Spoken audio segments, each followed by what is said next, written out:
Gracias por seguir con nosotros. Estamos en su programa En Contexto con este tema de la sociedad civil, las contribuciones que pudo haber hecho algunas organizaciones, algunas personas o grupos de personas que, por cierto, no son homogéneas, son bastante dispares, no siempre se pueden llevar bien, hay muchos protagonismos, celos de gentes unas con otras, de todo. Sí, y es complicado. O sea, viendo desde afuera parece como que es una cosa, pero ya te metes y sí, no es tan fácil.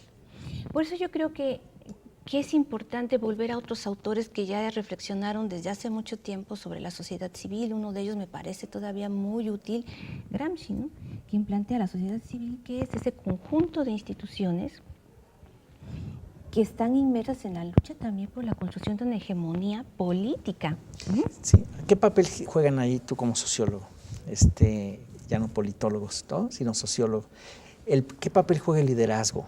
El liderazgo de ciertas personas, porque en estos grupos casi siempre, digamos, como tú decías a Sergio Aguayo, por ejemplo, hubo liderazgos importantes y desde el punto de vista, yo sé que desde el punto de vista sociológico esa es una categoría clave, ¿no? ¿Cómo ves tú eso, José Antonio, el tema del liderazgo de personas concretas? Decías en el corte que lo que había hecho Gabriel Hinojosa, por ejemplo, en forma, el voto blanco, ¿no? El voto nulo, que sí, pues es también algo que ahí está. ¿Cómo ves tú el tema del liderazgo en este devenir de las organizaciones, me refiero? Bueno, yo diría que cualquier organización de este tipo que busca el avance democrático de México no puede perder de vista, desde el punto de vista sociológico, el contexto real en el que vivimos en el sistema capitalista. Y el sistema capitalista, como tú sabes perfectamente, en los últimos 500 años se ha ido convirtiendo cada vez más en un sistema en donde hay un centro poderoso, que ha ido cambiando con los años, y una periferia.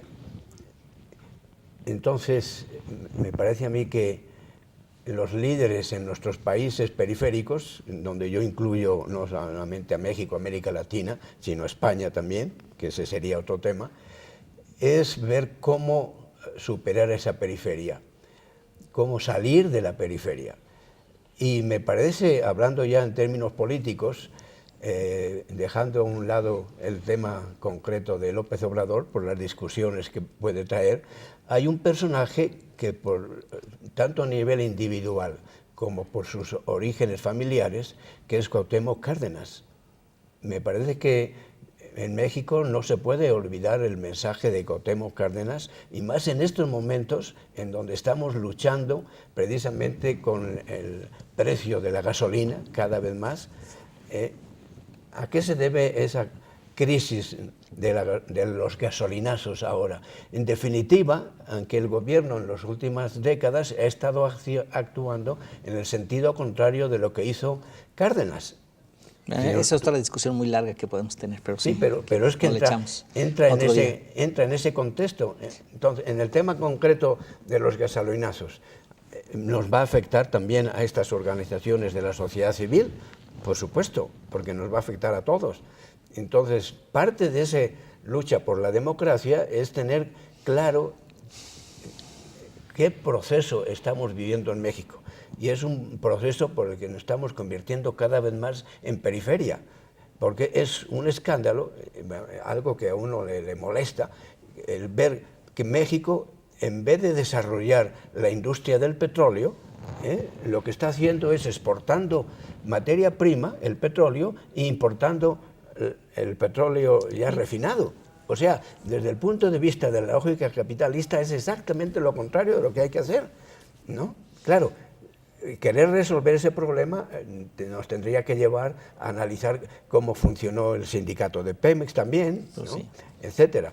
Pero bueno, dentro de ese contexto global, detalles nada más. La pregunta concreta es ¿qué pueden hacer estas organizaciones? Y yo diría, si algún rayo de luz, de optimismo se puede ver hoy día, es este tipo de organizaciones. Sí. ¿Por qué? Porque son los que van a orientar a la población concreta en su lucha diaria por la sobrevivencia. Sí. Margarita, ¿tú cómo ves esta parte de los liderazgos? A mí me parece que, bueno, es un ojo de atención que no lo había pensado así, pero creo que obviamente son fundamentales para que operen estas organizaciones. Y estaba pensando en el mismo López Obrador, ahora que lo menciona, ¿cómo inició Morena? La inició como una organización civil. Ya después le dio su transformación a partido político, pero la primera operación fue en tierra, con la gente, haciendo estructura, haciendo redes, y eso es precisamente la manera de operar una organización de la sociedad civil. Sí, pasando de la base, digamos, de la base hacia arriba. Ahora, evidentemente, ¿por qué la gente acepta? Bueno, si a mí me hubieran invitado y después me dicen, ¿sabes qué? Vamos a hacer un partido político, yo me hubiera sentido traicionada, ¿no? Sin embargo, ahí es donde ejerce precisamente su influencia un líder. Y el carisma que tiene López Obrador es arrasador, al grado que evidentemente toda la gente estaba de acuerdo, estuvo de acuerdo con su transformación. El líder entonces se convierte en la pauta para el ejercicio y la operación del tercer sector, desde su organización, desde su configuración, hasta su institucionalización y obviamente su operación. Los líderes son fundamentales. Miriam, ¿tú cómo ves los líderes? Yo creo que el liderazgo de las OSCs es necesario. Hay quienes han analizado el concepto también de tercer sector, planteando encontrar algo que nos pueda ayudar para ver qué papel realmente puedan jugar las OSCs. Y es muy importante porque las OSCs están formadas por gente que tiene un alto nivel de escolaridad, lo cual les hace reconocer muy bien los caminos institucionales de lucha. Tienen una conciencia muy alta de derechos de ciudadanía, cosa que no es menor, ¿no? Cuando todavía hay gente que no tiene esa conciencia de ser ciudadano. Hay sectores sociales en donde esa conciencia todavía no existe, ¿verdad? Entonces, me parece que las OSCs tendrían que ser líderes. Pero las OSCs, bueno, pero hay personas en las claro. OSCs, no son Por supuesto. amorfas ahí, ¿sabe? De una masacote de cosas, ¿no? Por supuesto. Sí, por supuesto, encabezadas con, digamos, personajes, ¿verdad? Personajes que lideren, ¿verdad? Pero creo que en este libro, por ejemplo, hay una gráfica en donde se muestra cómo las OSCs se relacionan con su población objetivo. Y la mayor parte de las OSCs se relacionan a través de cursos, ¿sí? Les dan cursos, les llevan ayuda, pero no los ayudan a organizarse. O sea, solucionan problemas, necesidades inmediatos, pero no los acompañan en la organización social. Entonces, creo que ahí hay una ventana muy importante, un reto que las OSCs tendrían que tomar. Retomando tu última frase de retos de las OSCs, tenemos 2 minutos para despedir el programa. Un minutito, José Antonio, en eso, retos hacia adelante. Yeah. Yo aprovecharía, siguiendo la misma línea que he estado comentando, y en la referencia aquí de la compañera al tema de López Obrador, que es evidentemente uno de los temas que va a ser crucial en los próximos meses. Uno de los aspectos más interesantes para mí del movimiento de López Obrador es que cuenta con el apoyo de empresarios regiomontanos en concreto. Ese me parece a mí que es una perspectiva muy importante. Cuando empresarios mexicanos se dan cuenta cómo debe funcionar la industria nacional y busca un apoyo político, porque los demás partidos, comenzando por el PRI y el PAN, están abiertos e insisten continuamente en la apertura, de que venga el capital extranjero, y no acaban de convencerse de que el capital extranjero, comenzando en mi caso por el capital español que vino durante 300 años, no vienen para desarrollar México, vienen buscando sus por intereses. 200, como entonces, por 200, luego se llevaron el capital. Entonces, cuando tienes empresarios que quieren fortalecer la industria nacional, se pueden apoyar ya para unirnos con el tema que hoy discutimos, este tipo de organizaciones internas, propias, mexicanas, son el futuro del país. Muy bien.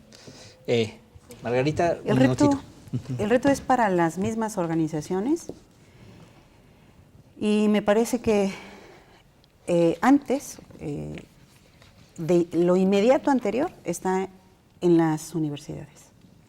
Las universidades tendrían que estar pensando en la manera en que pueden estar capacitando los liderazgos de los jóvenes, de sus estudiantes, de cualquier área, o sea, porque a veces se piensa que solamente los administradores o solamente los que estudian comercio internacional, o no sé, pero todas las áreas, incluido derecho, ciencia política, por supuesto, filosofía, no sé, para estructurarse en este sentido, en este orden, como tercer sector y trabajar.